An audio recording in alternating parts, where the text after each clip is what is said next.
Friends, welcome to learn geography. Geomorphology के आज second part में हम लोग relief features of the earth पढ़ने वाले हैं। Relief features of the earth यानी कि पृथ्वी के उच्चावच, इन्हें major landforms of the earth भी कहते हैं।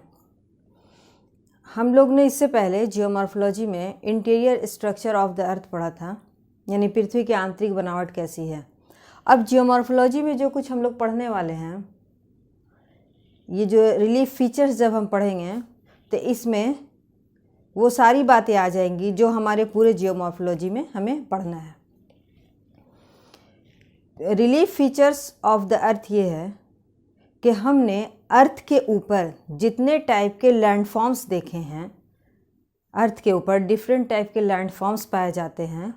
और हम अगर वर्ल्ड के किसी भी पार्ट में रहते हैं, चाहे हम टुंड्रा में रहते हों या हम सहारा में रहते हों या समुद्र के किनारे रहते हों या पहाड़ के ऊपर रहते हैं, किसी न किसी लैंडफॉर्म्स के एरिया में ही रहते हैं। कोई ना कोई ऐसा लैंड होता है जो हमारे आसपास नए नए फॉर्मेशंस को दिखाता है। तो हम लोग उसी के बारे में पढ़ेंगे कि मेजर लैंडफॉर्म्स क्या हैं, और एग्ज़ाम्स में इससे एक क्वेश्चन ज़रूर आते हैं। तो आइए आज की क्लास स्टार्ट करते हैं। आज का टॉपिक है पृथ्वी के उच्चावच। हिंदी में इसे पृथ्वी के उच्चावच कहते हैं या पृथ्वी के प्रमुख स्थल रूप।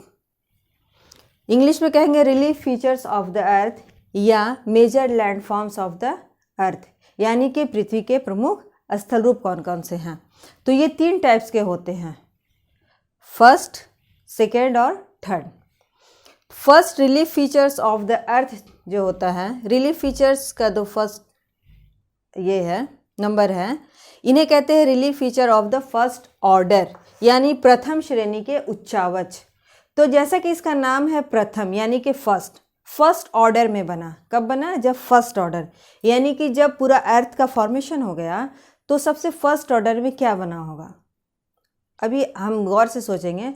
तो ये हमारा अर्थ बना, सबसे बड़ा जब अर्थ बन गया तो इस अर्थ के ऊपर दो चीज़ का फॉर्मेशन सबसे पहले हुआ, या दो चीज़ का निर्माण सबसे पहले हुआ। वो क्या है? दो पार्ट, एक वाटर पार्ट और दूसरा लैंड पार्ट। वाटर पार्ट को क्या कहते हैं मिलाकर? महासागर।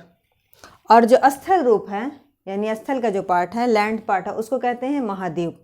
तो प्रथम श्रेणी के जो उच्चावच हैं, यानी relief features of the first order जो हैं, वो महाद्वीप, ये महाद्वीप और दूसरे महासागर हैं। जबकि relief features of the second order, यानी कि द्वितीय श्रेणी के जो उच्चावच हैं, वो हैं जो किसी भी महाद्वीप या महासागर के ऊपर बने। महाद्वीप, अगर हम एक महाद्वीप को ले लें, किसी एक कॉन्टिनेंट को ले लें, ऑस्ट्रेलिया को, एशिया को, यूरोप को, अफ्रीका को, अमेरिका, किसी को, फॉर एग्जांपल्स हमने एशिया कॉन्टिनेंट को लिया, तो हमारा इंडिया जो है हमारा, वो एशिया कॉन्टिनेंट में ही है। तो एशिया कॉन्टिनेंट को लिए तो उस पर आपको कौन कौन से लैंडफॉर्म्स नज़र आएंगे? एक कॉन्टिनेंट या एक ओशंस के ऊपर जो लैंडफॉर्म्स फॉर्मेट होते हैं, वो होते हैं सेकेंड ऑर्डर के रिलीफ फीचर्स, यानी द्वितीय श्रेणी के उच्चावच। अब ये मैंने एक पार्ट को ले लिया है किसी भी कॉन्टिनेंट का, तो उस पर हमें क्या दिखेगा? माउंटेन। एशिया में क्या है कि हिमालय जैसे ऊंचे माउंटेन्स हैं। और क्या नज़र आएगा हमें? प्लेटू, यानी कि पठार, जैसे तिब्बत का पठार, ये भी एशिया में ही है। और हमें क्या नज़र आएगा? मैदान, यानी कि प्लेन्स। गंगा ब्रह्मपुत्र का मैदान हो गया, सिंधु का मैदान, सिंधु सतलज का मैदान। इसके अलावा चौथा जो फॉर्म्स नज़र आएगा वो है लेक्स, डिफरेंट टाइप के जो लेक्स होते हैं वो। तो द्वितीय श्रेणी के उच्चावच जो होते हैं वो चार हैं: पर्वत, माउंटेन, प्लेटू, पठार, मैदान, प्लेन, लेक्स, झील। ये जो द्वितीय श्रेणी के उच्चावच हैं, यानी relief features of the second order हैं, इन्हें स्ट्रक्चरल लैंडफॉर्म्स भी कहते हैं, यानी कि संरचनात्मक स्थल रूप। ये संरचना, यानी कि ये नए नए लैंडफॉर्म्स को स्ट्रक्चर करते हैं, इसलिए इन्हें स्ट्रक्चरल लैंडफॉर्म्स कहते हैं। दूसरी इंपॉर्टेंट बात यह है कि जो थर्ड ऑर्डर के रिलीफ फीचर जो डेवलप होते हैं, वो सेकेंड ऑर्डर के रिलीफ फीचर के ऊपर डेवलप होते हैं। और ये जो स्ट्रक्चर लैंडफॉर्म्स है इसको तोड़ फोड़ करके ही वो डेवलप होते हैं और नए नए स्थल रूप को पैदा करते हैं। Relief features of the third order में हम लोग इसको सम्मिलित करते हैं, यानी कि नदी, हिमानी, पवन, सागरीय तरंग आदि। अब इसको कैसे समझेंगे कि कैसे इसको हम लोग थर्ड ऑर्डर के लैंडफॉर्म्स मानते हैं, रिलीफ फीचर्स मानते हैं। नदी जो है, ये देखिए, किसी भी पर्वतीय भाग से कोई ना कोई नदी ज़रूर निकलती है। नदी के निकलने की जगह कहाँ होती है? या माउंटेन या प्लेटू। हर नदी जो है या पर्वत, पठार, मैदान या झील से ही निकलती। कुछ नदियाँ ऐसी हैं जो लेक से भी निकलती है, जैसे वर्ल्ड की सबसे बड़ी नदी नाइल रिवर जो है वो कहाँ से निकलती है? विक्टोरिया लेक जो है वही उसका उद्गम स्रोत है। अब गंगा जैसी बड़ी नदी ये कहाँ से निकलती है? तो हिमालय से निकलती है। इसी तरह से और भी नदियाँ हैं जो कुछ पर्वतों से निकलती हैं, कुछ पठारों से निकलती हैं, कुछ जो है वो झीलों से निकलती हैं। तो ये जो नदी है तो ये कैसे अपना काम करती है? ये जो रिवर होती है या हिमानी यानी कि ग्लेशियर या फिर विंड या फिर सागरीय तरंग सी वेव्स जो होते हैं वो अपक्षय और अपर्दन यानी कि वेदरिंग और इरोजन के करके डिफरेंट टाइप के लैंडफॉर्म्स को बनाते हैं। जैसे नदी, एग्जाम्पल के तौर पे मान लीजिए ये नदी, यहाँ से पर्वतीय भाग से जब एक नदी निकलती है तो ये पठारी चट्टानी भाग जो है उसको काटती हुई निकलती है।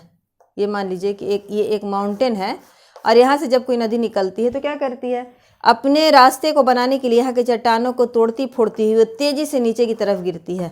तो एक नए टाइप का लैंडफॉर्म्स बनता है, जिसको क्या कहते हैं हम लोग? वाटरफॉल, जल प्रपात। ऊपर से पर्वत से नीचे तेज़ी से गिरता हुआ पानी एक नए लैंडफॉर्म्स को जन्म देता है जो वाटरफॉल कहलाता है।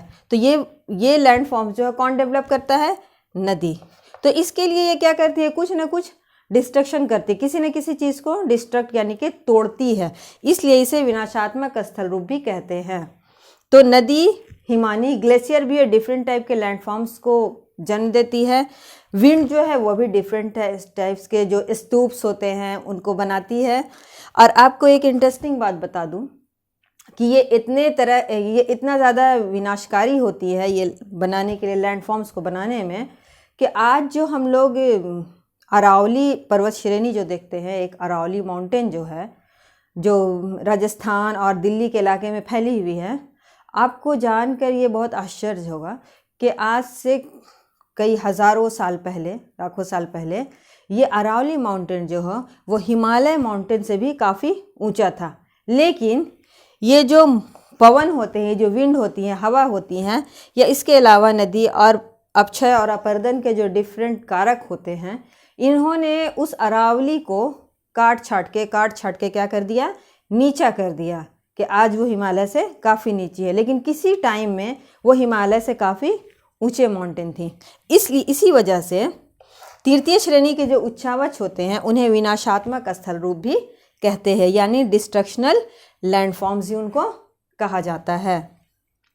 तो हम लोगों ने समझा इसको कि रिलीफ फीचर्स कितने टाइप्स के होते हैं, और पूरे जियोमॉर्फोलॉजी में हम लोगों को यही पढ़ना है कि ये रिलीफ फीचर कैसे डेवलप हुए हैं। अगर ये जो कॉन्टिनेंट है वो बना है तो वो कैसे बना है?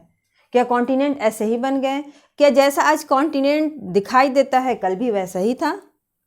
नहीं, बल्कि जब हम आगे चैप्टर्स पढ़ेंगे जियोमॉर्फोलॉजी के, काफ़ी इंटरेस्टिंग है। ये सारे जो कॉन्टिनेंट है कभी एक में जुड़े हुए थे जिन्हें पैंजिया कहते थे, और ये सारे ओशंस जो हैं वो कभी एक में जुड़े हुए थे जिन्हें पैंथालसा कहते थे। तो इस तरह से हम लोग आगे चलेंगे और आगे जियोमॉर्फोलॉजी को समझेंगे। आज हम लोगों ने यहाँ तक समझ लिया रिलीफ फीचर्स को, और भी बहुत कुछ है जियोमॉर्फोलॉजी में जानने के लिए इंटरेस्टिंग। बने रहिए मेरे साथ, मिलते हैं फिर नेक्स्ट वीडियो में। तब तक के लिए टेक केयर।